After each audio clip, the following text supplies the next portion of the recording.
situation with a ghost, they always have to talk about how at first they were like, I don't know about awesome. this, and then they're like, then I kind of liked it. They're always apprehensive at first. Everybody. Well, you know why? Probably is because like they don't get to see any. Well, maybe they're not seeing a face with it, so they're just like, well, I can't be unattracted to them. Like they're just gonna imagine whoever they want to at that point. I just love how they always pointed out. They're like, listen, at first I wasn't down, but then after a few minutes, I was kind of like, it's pretty nice actually. It's great. Which oh man, yeah. Now I'm wondering. Well, it's time to bring it back again. That clip was from This Morning, the British talk show from our first episode, right? Oh, of course. Philip and Holly. Yeah, it's a shame Philip and Holly weren't in that clip. This is the only clip I could find. I couldn't find anything with them. But wait, we would be crazy to think that Philip and Holly wouldn't talk to multiple wraith humpers. Oh, that's good. Look how many alien lovers they had on already, okay? But come on, you knew it had to happen. Here we are. This is a 30-year-old woman from England named Amethyst Realm. Oh, wow. And here she is on England's and ours favorite morning show, This Morning with Philip and Holly. They're When back. did you first encounter a spirit? It would have been about 12 years ago now. I was living with my fiancé. Yeah. And he was working away a lot. We just moved into a new house in Hereford. And What? after a while, he was going away maybe 1 week, 2 weeks at a time. I started to feel kind of like a presence, maybe, I guess you could call it, around the house. Yeah. Which is some people would be a little scared of, but you weren't scared by it. It never felt scary. It felt comforting, if anything. Even when it came up behind you and you could feel its breath on your neck, that still didn't freak you out? Not at all, no. So then you decided that you would take it to the next level, and you dressed in a very sexy negligee, and you went into the spare bedroom and turned the lights off and waited. I did, yes. Such a tease. That's... Oh my gosh. She took it to the next level. Wow, No, I'm glad that she probably talked about it first with them and they discussed if they felt comfortable, like, we've gotten to know each other. Are we ready to take it to the next level? You've breathed on my neck. Now it's time for lingerie.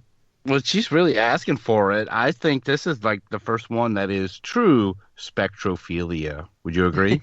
Oh, yes. She wants it. She didn't get freaked out when it breathed on her neck. Like, I don't like when anybody breathes. Even if I really like somebody, You don't like when anybody breathes. When people breathe on my neck, I mean, like Oh, they were like, so even when it breathed on your neck, you weren't creeped out. She's like, no. It's like, come on, that's creepy. That's creepy. I don't know. I've got these two kittens right now, and they fall asleep curled up like on my neck and shoulders, and so they're purring on my neck, and I can't. Like, though. That's cute. that's real cute. Kittens are so I cute. can't get mad at them, but like, yeah, if there were two ghosts curled up on my shoulder, if there were ghost cats, they just keep purring and it's fine. If it was a ghost kitten, that would be really cute. If it was just be so cute. little ghost purrs. Aw. All right, enough about ghost kittens. I'm hoping that this incubus doesn't disappoint. Here's more. And waited for a while, and then I got a little bit worried. I thought maybe I'd scared it off by being too keen. Oh, okay. And then sort of just as I'd given up hope and was starting to fall asleep, it came to me. And what happened? I don't know what I can say on Well, TV. you just had sex. Wait, You had sex? Yeah, I had sex with the ghost. With a ghost? Yeah. Yes. But you can't wrap your arms around a ghost. No. So how physically, how does the sex bit happen? You can still feel it. Like, it was it's difficult to explain. Like a weight? It's kind of a weight, but at the same time weightless. And like a physical, there's the breath and stroking. And the energy as well. I think the energy was a lot to do with it. Do you feel a connection? And does a sexual experience with a ghost end in orgasm? For me, yeah. Right, gosh, so wow. And for the ghost? I just hope so. And all right, Philip, that's a little perv question. He's like, and what were you wearing? And what color was it? Right, but what are you supposed to ask her? The only reason she's here is because she's saying she's going shopping for used cars with ghosts. There's bone zone in this thing. There's no It's beating insane. around the bush with this one. He's got to ask the questions. He's asking the questions we all want to know, to be honest. Yeah, Yeah, well, you there's had to only, use like- that phrase too. Beating around There's the only bush. like 5 of them if you've had sex with a ghost, and one of them is he blowing loads as well? Is that how it goes? So is there ectoplasm involved? Is exactly. that what Thank that you. is? Yeah, ectoplasm. Yeah, what's the secret of the ooze? But Amethyst goes on to talk more about the otherworldly relationship. And this relationship carried on for some time, and eventually you got busted by your boyfriend. I did, yeah. I was.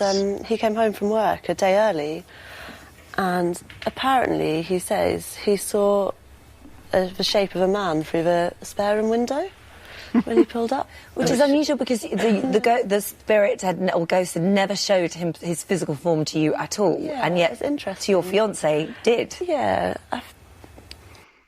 Yeah. It sounds like this boyfriend was more sensitive to spirits than she was, and maybe he'd have a better time because he could actually see it. Yeah, or sensitive to being cucked or something. The poor boyfriend. I think he just was paranoid that his girl was cheating on him, and he's like well, imagining. he was right. He's imagining a man up there. Yeah, so was whatever. she.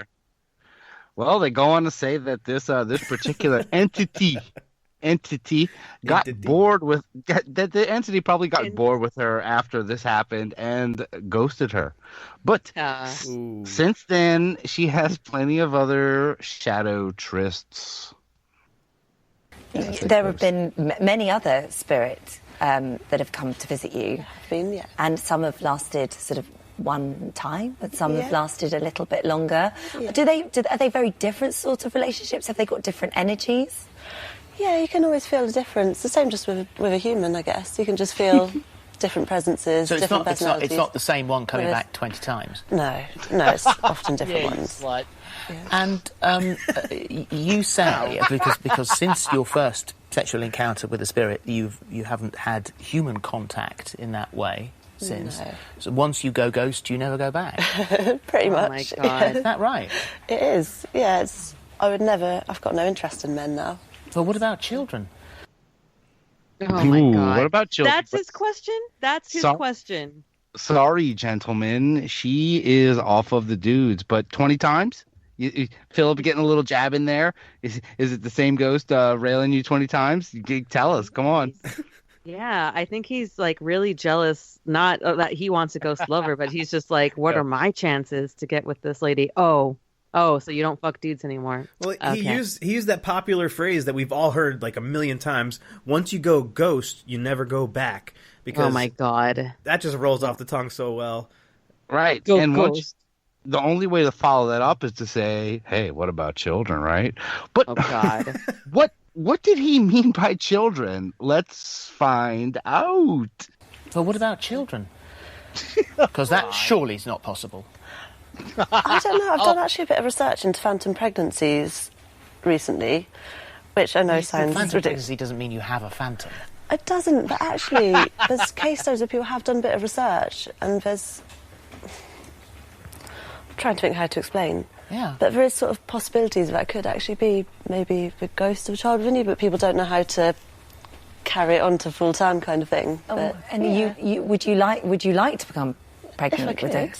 Yeah, at some point, not now. But I mean, that would be quite a unique thing to see, wouldn't it? Like a ghost, the ghost baby, like so. Be like Casper. Ghost babies. Does she really think that's possible? Phantom pregnancy does not mean that. What does that mean, Drea? Oh, a phantom pregnancy? Yeah. A phantom pregnancy, I mean, to me would mean like you're exhibiting symptoms of pregnancy and it turns out to have been nothing. And you're like, oh, never mind. False alarm. That's a phantom pregnancy to me. No, it means you have had sex with a ghost and you were having a Casper baby, according to our friend Philip. Yeah, you actually grow for 9 months and you get some weird ass cravings and you just sit out the graveyard and eat flies. Like, what the hell? Like, no, that's not a thing. No, but it is cool. But this one's almost done. But here's more, and we get to hear mention of another character from our pilot episode. A lot of callbacks in these love fests. Let's hear about it. Because we spoke to Chris Frenchy, we've had on many times here, and asked what he thought, because he always likes to put the argument against these sorts of things. And he said that what might be happening to you could be explained by sleep paralysis, which is just in those early moments of sleep where you're conscious but your subconscious takes over, and many people describe sexual feelings that happen, that it could be that. Could that be a possibility or not? I don't think so, because my first ghost used to follow me around the house and kind of lure me in, so I was definitely awake while I was walking around. Yeah, Chris French. Remember Chris French from the first episode? Oh, yeah, I do, actually. He's the guy sitting with Stephanie Faye Cohen. I mean, I bet he was bummed he didn't actually get to be on this time. But he has to love being the go-to guy for this stuff. If you're talking about having sex with something weird, you either have Chris French on or you have him Skype something. You have to have him on. It's great that he probably just appreciates his name being in the same sentence as the word sex in general. Like, that's probably just what gets him off. But I got to ask you guys, what if Chris French... he looks like a Chris too, and that's not a knock on Chris's. What does that mean? He looks like Chris's have a lot of different looks, and this is just one of them. I have a brother named Chris who looks like another certain kind of Chris. Okay. And there are some Chris's some Chris's don't look like Chris's. But trust me, this guy looks like his name is Chris French. And my brother is Chris Angel is not a Chris. That's a different type of Chris, okay? Chris with a K. My bad. I should have known. He should be KR. If he's not KRIS, he should be. I'm talking about regular CHRIS. This is Chris French. And if Chris French were there, I wish he was, but he wasn't. But I bet it would sound something like this. So what do you make of this? You're not convinced, are you? I'm not convinced, no. I mean, I think the viewers at home will make their own mind up about what they think about what we've just heard. The obvious question is, was there any kind of external proof for any of this? I mean, and there's lots of claims being made about various kinds of expeditions to the solar system and elsewhere in the universe, but it's all happening in Stephanie's head, basically, as she admits herself. Now, I mean, there is this thing about the orgasms. That's clearly a very physical event, which, we wouldn't choose to, but one could actually observe that. But, again, there are alternative explanations. There is a disorder known as persistent genital arousal disorder. It's quite rare. To interview someone on here with that. Absolutely. And very often, usually people kind of don't find it very enjoyable. Good luck to Stephanie that she actually seems to enjoy the whole experience. But there are alternative explanations for absolutely everything that Stephanie's mentioned. Yes, good. He meant to say amethyst, but they could have just played that clip. It perfectly describes it, right? No, it doesn't, because with the spontaneous genital arousal, it's spontaneous means it could happen anytime, but hers only happened at night, and it wasn't sleep paralysis. I don't. No, it wasn't. But she always Didn't she just tell us? She was talking about doing the same dude 20 times, or somebody was. She's not 20 times randomly during a day, though. Like, yeah, I was on the bus, and then suddenly I'm fucking a ghost. Like, like that didn't happen. It was like when she was at home and in bed and ready or whatever. It's when she's in her car and shit. It's happening a lot, just when she's in her car. So Stephanie, maybe we should have had more info. Stephanie Faye Cohen, he was suggesting that she has constant orgasm. Yes, syndrome. Her vagina yeah. does not stop. And definitely no orgasms there while he was near. And they're saying also that all of the stuff that the ghost fucker girl is talking about is is sleep paralysis, is what they're blaming it on. But I don't know about you guys, man. Have you ever had sleep paralysis? Rob, I've had it. It's rough, but it's never sexual. I have a cool sleep paralysis story from when I was a kid. The one time that I can remember really having sleep paralysis, I used to have this E.T. nightmare. The scene from E.T. where Elliot is sleeping in the lawn chair out by the shed. The first time that E.T. shows himself to Elliot, and the whole thing with the Reese's and.